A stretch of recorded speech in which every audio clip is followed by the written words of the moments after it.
Ladies and gentlemen, welcome to the Interview with Expert, Season 7, proudly presented to you by the Malaysian Dental Student Associations, MDSA.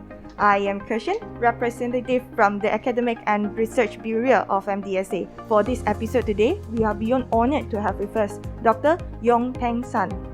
Dr. Yong is a proud graduate of University of Malaya back in 1998. He is an honorary member of Academy of American Implant Dentistry and has received a prestigious title of Fellow International College of Dentists. He is the founder of SmileBay Dental Group, and let me tell you this, it is now the largest dental practice here in Penang. Despite his tremendous success, Dr. Yong never stopped continuing learning the latest dentistry skill and technology. This has made him an all-rounded dentist, especially in the field of implant surgery, specialized in complex and advanced cases, as well as full mouth rehabilitations. So, with that being said, let's meet our expert of the very first episode of Season 7.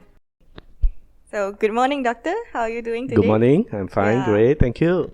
So, before we even begin, on behalf of MDSA, we would like to thank you for accepting our invitation to be our special guest today, especially for someone busy like you, willing to take out time off your busy schedule.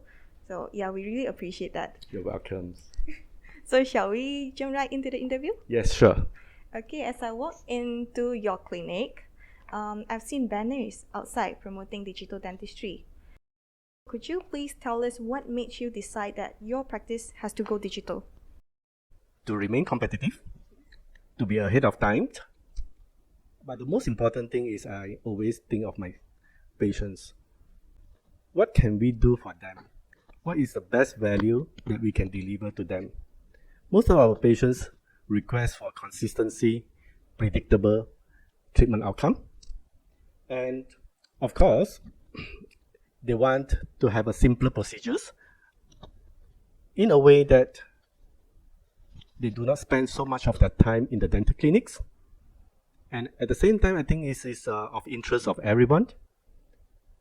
Everybody wants a more affordable, a lower cost of doing dentistry. By having digital devices that allow us to design and mill and print out, it is definitely a way to bring it down the cost, so that everybody have a pretty good, decent smile, and most important is taste for good functions. Okay, thank you. So the digital devices are basically to reduce the dental visit of patients and to produce a more predictable treatment. Exactly. Yeah, so talking about digital devices, I've read some articles online talking about CBCT, intraoral scan, 3D printing. So, if I was to ask you, what is the most used digital device in your clinic? Well, pretty much is whatever you mentioned just now, the 4 devices, we use it routinely on a daily practice. Whenever there's a new patient coming in for consultations, we usually take a digital panoramic X-ray. Occasionally, and depends on case to case, we take CT scan. And it is a must for us to do a three-shape trial scan, which I find it very effective in dental communications with our patients. And they can see and they can visualize and they can understand fully what is the dental issues that they have. And for that, I will say the patients value our service by having all those dental devices. Okay, yeah. It's just sophisticated seeing how advanced are this technology, especially in your lab. Yeah, okay. So coming next to the list, we have something related to implant surgery. And we are all aware that Dr. Yong's areas of interest is implant surgery. What are the common downfalls of implant surgery? Could it be because of the patient is not the perfect candidates to get an implant? I think the question is based on the case selections. As long as the dentist select the case properly according to their expertise, most of the times putting the implants into the bone is not so much of an issue, but how do we get the implant that can last 20, 30 years inside the patient's mouth. I think the biggest issues here is peri-implantitis. The awareness of maintaining the implants prosthesis in the mouth is not that high in the local patients, generally in the patients. Sometimes I find it even the dentist himself never emphasize of how important the good oral hygiene around the implant prosthesis is different than the normal teeth. How important is the maintenance of the hygiene around the implant prosthesis is the key factors in prolonging the dental implants. So we routinely recall the patients back for implants cleanings and checkup, and occasionally, most of the times, we will remove the whole implant crowns or bridge so that we have a direct access onto the fixtures level to do a good cleaning for the patients. So this is what I can see. As long as we can maintain a good hygiene around the implants, then the implant can last a long time. And that is what exactly patients want, to have a teeth that can last a very long time for them to enjoy their quality of life. Thank you. So the ultimate goal of getting an implant is basically just try to make it last longer. Exactly. Okay. Next question on the list, we have very up-to-date questions. I'm not sure if doctor is aware of this, but the government has now decided to allow new graduates to do their 1-year compulsory service in private sectors. So some find it is not the best decision for them to skip the government service. Others finds it it's a great opportunity, since it provides a certain level of flexibility when it comes to choosing their career. So doctor, as a mentor and an employer yourself, what do you think about this? I think it all depends on what the young dentist wants, and also what the private practice has to offer. If the dentist want to pursue a hospital-based dentistry, which is of course oral surgeries and maybe special needs dentistry, then government setting is the most ideal. But if it's talking about restorative or aesthetic dentistry, even endo or orthodontic, sometimes the private practice are more well equipped than the government sometimes. Then it will be a plus point for a young dentist in the early exposure to the latest technologies which is available nowadays. But of course, choose a clinics that is already a playground with plenty of toys nowadays for those who are willing, who are hungry to learn a more in-depth new technologies. But my advice to the young dentists nowadays is don't forget the basic GDP.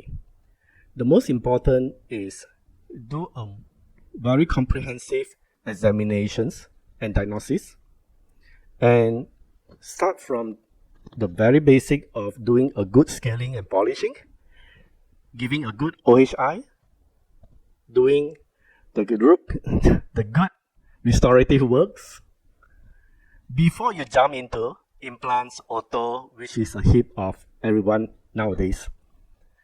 Without a good foundations in general dentistry, basic dentistry, it is very difficult to gain trust from the patients to let you do expensive treatments.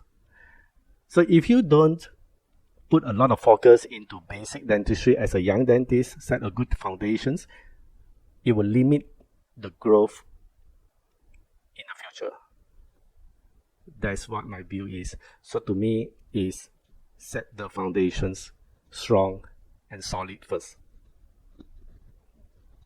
In answering your questions? Yes. So it all comes back to the fundamental skills. Yes. And yeah, thanks for the great insight. I personally find it very useful, and I'm sure that our audience would find it useful as well. Okay.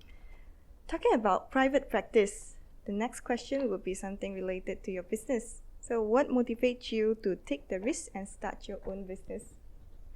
Can I say money? Sure, that's one of the reasons. Well, of course. Jokes aside, all right. During our time, there's no one that offer us a clear, correct career path. So we are quite unsure of what. Either you join the government or you join the private practice, but we are quite unsure of our career path. So I would like to have a practice which is a modern and progressive, and hence I decided to start out my own and set the visions myself. I'm lucky to have a team, and we grow together until today. So I think we want to be proud as a dentist. We want our professions to be recognized on par with a medical specialist. And that is why we need to raise our standard on par with the international standards. So by setting up my own clinics, I'm able to do it. But of course, there is a lot of sacrifice and investment involved as well. All right. Thank you for the interesting stories from your side. Yeah, so coming back to something related to the topic, which is digital dentistry. Digital dentistry is overshadowing the conventional techniques. Do you agree with that? Yes and no. Recently, I attended a master course by Professor Daniel Busses and Dr. Janus. There's this opinion about guided surgery and brain surgery. The brain surgery means that without a guide, the conventional way of doing implants, you're based on your tactile feelings, your experience, your assessment. Of course, you do have a CPCT and all those things, you still do it properly, just without the surgical guide. So, conventional techniques, which is very much based on experience and the individual skill of the dentist, is still playing a big part in day-to-day practice. Sometimes too reliance on digital dentistry, it can actually make our skills less sharp anymore. Because we are too dependent on surgical guide, we are too dependent on software, the artistic skills, it will somehow reduce or diminish over the times. So I think there is a balance of it. So we need digital in certain cases, we need a conventional as techniques or wisdoms on the other case. So I don't think that digital dentistry is going to overshadow conventional technique, but use it wisely. In my practice, I will say about 30 to 40% are digital, but still there is more than 50% are still conventional. I'm talking regarding of implant dentistry. So not fully digital in a way that we can do for all the cases.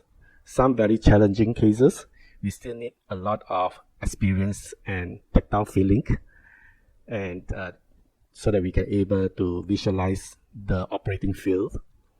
That is where we are today. So I think digital, we have to embrace it, but we do not blindfold by the promise of digital dentistry. So again, it all comes down to the foundations. Yes. And then we have to find the balance between digital and conventional. Exactly. Okay, thank you. So the last question of this session, what advice would you give to the young dental graduates looking to get into digital dentistry? Stay hungry, Stay hungry. stay foolish, do everything you want, do everything you can. And I think walk the talk and just do it. So I think the first advice for a young dentist is find a clinic which is already a playground for digital dentistry. As a young dentist, you might not have a financial means to afford all those digital toys, which is quite a sum of money to invest in. But you can get into a practice which already have all those toys and grab the opportunity, grab the chance to learn from it. By the way, you are welcome to join us when you graduated. So anyway, I would say be more proactive and you are able to be a successful dentist in no time. All right. Thank you, Dr. Yong, and it really inspired me. So, but it all comes back to the digital devices, right? So we have to find something, some clinics around which is like super well facilitated. So that's your advice to the dental graduates. If you want to go to digital dentistry, you must have a digital device to play on. And it is not by attending the lectures and no practical. So what makes a best advice, I guess, is you're able to use it to apply the knowledge that you have gained from courses or conference or webinars. You need to be able to apply it. If you don't have it, how are you going to apply it? So there's no way that you can learn, you can progress in digital dentistry if you don't invest or own the machine itself. So that is what my thinking is. Thank you for the genuine advice. So here comes to the end of our first session of the interview. Okay, now, Doctor, here comes the most exciting part of the entire interview, the rapid fire round. So the rule is I've come up with 10 questions and you do have to answer them as quickly as possible. I try my best. So we good to go? Yes? Okay, here we go. 3 words that best describe you. Unconventional. 3 words. 3 words. Yeah. Open-minded. Entrepreneur. Okay. Next destination for vacation? Italy. Italy. Interesting. Okay. I'm going next month. If not dentistry, which field will you be interested to? Business.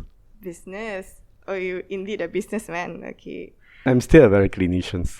Okay. Yeah. Yeah, both. Okay, the major benefit of being a dentist. Satisfactions.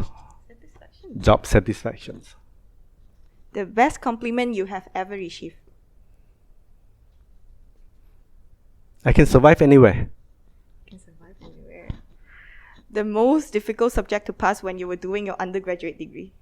I think it's pathology. Pathology. It's a bit boring. Okay. Oh, next, the one thing you would like to try in foreseeable future. I hope I can be a consultant or a mentor. Your favorite comfort food? Snacks. Snacks. Coffee or tea? Tea. And one last, what makes a good dentist? Empathy. Empathy. Yes. Okay.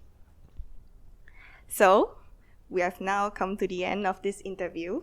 Dr. Yong, thank you so much for being sporting and answering all the questions. You're very much welcome. It's my honor. It's our honor to have you. So, as what Dr. Yong say, stay hungry and have empathy. Never stop learning, never stop upgrading yourself because life will never stop teaching. See you all in the next episode of Season 7. Thank you.